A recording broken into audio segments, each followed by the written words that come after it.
Assalamualaikum warahmatullahi wabarakatuh. Jumpa lagi dengan Mimin di Ahmad Channel Indo.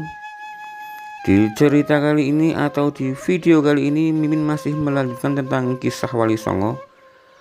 Sekarang kita sudah masuk ke yang ketiga, yaitu Sunan Gresik. Tanpa berlama-lama lagi, mari kita masuk ke alur ceritanya. Sunan Gresik adalah wali pertama penyebar agama Islam di tanah Jawa, sekaligus pendiri pesantren pertama kali.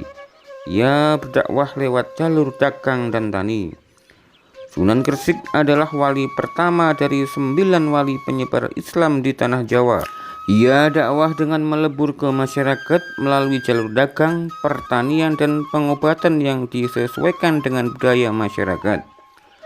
Wali pertama ini memiliki nama asli Maulana Malik Ibrahim. Ia juga dikenal dengan nama Syekh Maulana Mahribi. Namun, semasa penyebaran Islam di Jawa, ia lebih akrab disebut Sunan Gresik. Ia menyebarkan agama Islam di wilayah Jawa Tengah dan Jawa Timur. Asal-usul Sunan Gresik masih menuai perdebatan. Beberapa sumber mengatakan Sunan Gresik adalah keturunan Arab. Pendapat lain mengatakan Sunan Gresik diyakini berasal dari Uzbekistan, Asia Tengah, yang lahir sekitar pertengahan abad 14. Dikutip dari buku Sunan Gresik Maulana Malik Ibrahim, karangan Yoyo Rahayu, Sunan Gresik merupakan keturunan ke-22 dari Nabi Muhammad SAW. Ia merupakan seorang saudagar yang berlayar ke Jawa untuk menyebarkan agama Islam. Pada saat itu, wilayah Jawa masih dalam kekuasaan Majapahit. Sunan Gresik menginjakkan kaki pertama kali di desa Sembalo, saat ini berada di daerah Leran, Kecamatan Manyar, Gresik. Tampaknya 9 km ke arah utara kota Gresik. Dalam catatan disebutkan Maulana Malik Ibrahim berlayar ke Jawa untuk menyebarkan agama sambil berdagang. Ia berlabuh di Garwarasi atau saat ini dikenal dengan Gresik pada 1371 Masehi. Kedatangan mereka disambut oleh Raja Majapahit. Namun, Raja Majapahit enggan memeluk Islam. Sunan Gresik kemudian membaur bersama masyarakat. Pada saat itu, masyarakat kenal dengan agama Hindu dan Buddha.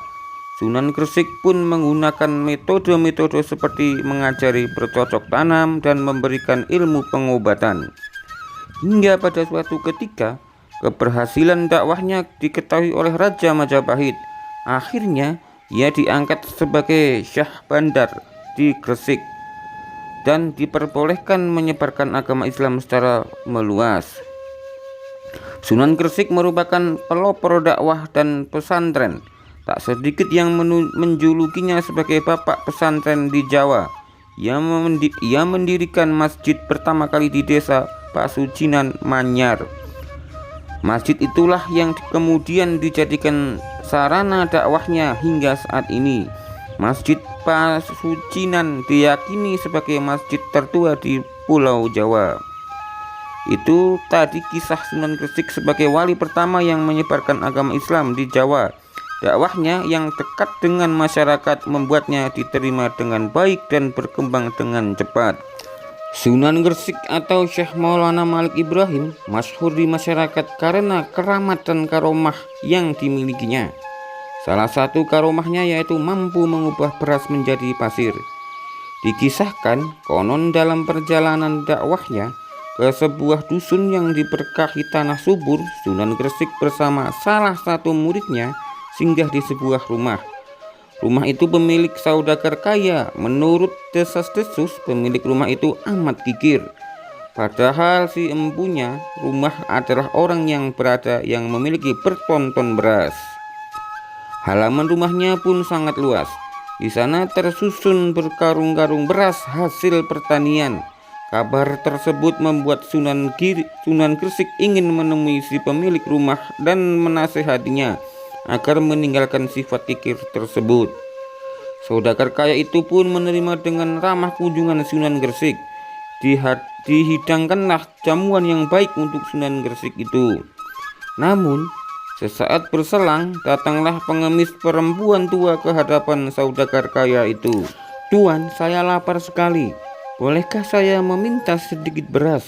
ujar perempuan tua itu sambil melirik ke karung beras yang berada di halaman rumah saudagar kaya itu. "Saya tidak punya beras. Karung-karung itu bukan beras tetapi pasir," ujar saudagar kaya yang kikir tersebut. Pengemis tua itu tertunduk sedih. Ia pun beranjak pergi dengan langkah kecewa. Kejadian itu disaksikan langsung oleh Sunan Gresik, dan ternyata semua yang digunjingkan orang tentang muridnya ini adalah benar.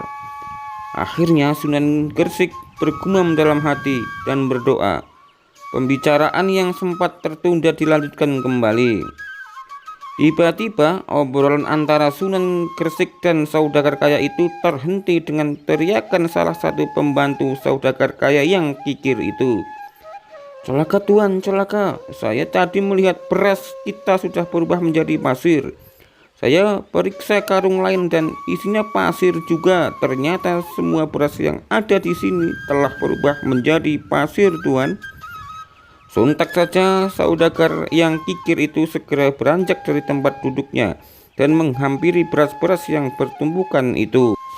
Setelah dicek, ternyata benar beras yang beratnya berton-ton itu telah berubah menjadi pasir. Seketika tubuh orang kaya itu pun lemas, terjerembab ke lantai lalu menangis histeris. "Bukankah engkau sendiri yang mengatakan bahwa beras yang kau miliki itu pasir? Lalu kenapa kau kini menangis?" tanya Sunan Gresik yang menyindir saudara yang kikir itu. "Maafkan saya Sunan, saya mengaku salah, saya berdosa."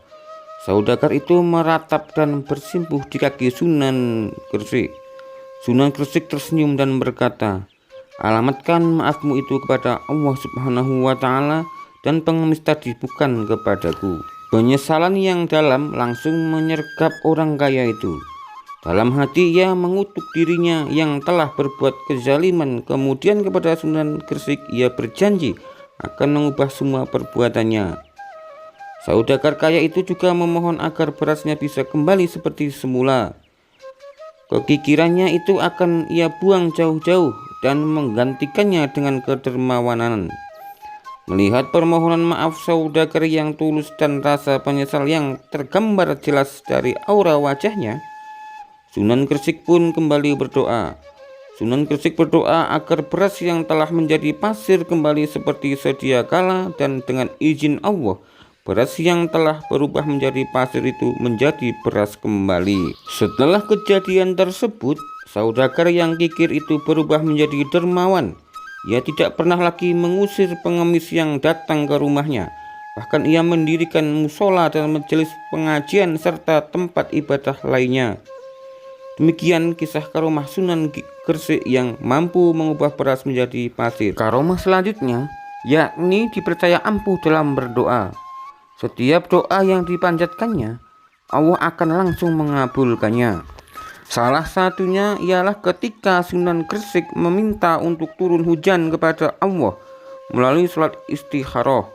Meskipun dalam kondisi yang kemarau sekalipun, permohonan Sunan Gresik kepada Allah Subhanahu wa Ta'ala akan selalu dikabulkan. Selain doa-doanya yang mujarab, Sunan Gresik juga dapat menyelesaikan masalah dengan cara yang baik. Dan wali Allah yang satu ini juga bisa mengobati penyakit masyarakat saat itu sehingga ia pun disukai oleh masyarakat. Banyak orang. Sebagai wali Allah yang menyebarluaskan ajaran Islam di Pulau Jawa, Sunan Gresik memiliki cicit dan cucu yang juga ikut serta menjadi wali songo. Sunan Gresik atau Maulana Malik Ibrahim mencetak para wali Allah, yakni Sunan Bonang, Sunan Kudus, Sunan Derajat, Sunan Ampel, dan masih banyak lagi. Setelah beres dan mendirikan dan menata pondokan tempat belajar agama di Leran, Syekh Maulana Malik Ibrahim wafat tahun 1419. Makamnya kini terdapat di Desa Gapura, Gresik, Jawa Timur. Inskripsi dalam bahasa Arab yang tertulis pada makamnya adalah sebagai berikut. Ini adalah makam almarhum seorang yang dapat diharapkan mendapat pengampunan Allah dan yang mengharapkan kepada rahmat Tuhannya yang maha luhur, guru para pangeran dan sebagai tongkat sekalian para sultan dan wazir, siraman untuk kaum fakir dan miskin yang berbahagia dan syahid, penguasa dan urusan agama, Malik Ibrahim yang terkenal dengan kebaikannya. Semoga Allah melimpahkan rahmat dan ridhonya dan semoga menempatkannya di surga. La wafat pada hari Senin. Ia wafat pada hari Senin 12 Rabiul Awal 822 Hijriah. Saat ini perlintasan yang menuju ke makam tersebut diberi nama perlintasan makam Ibrahim.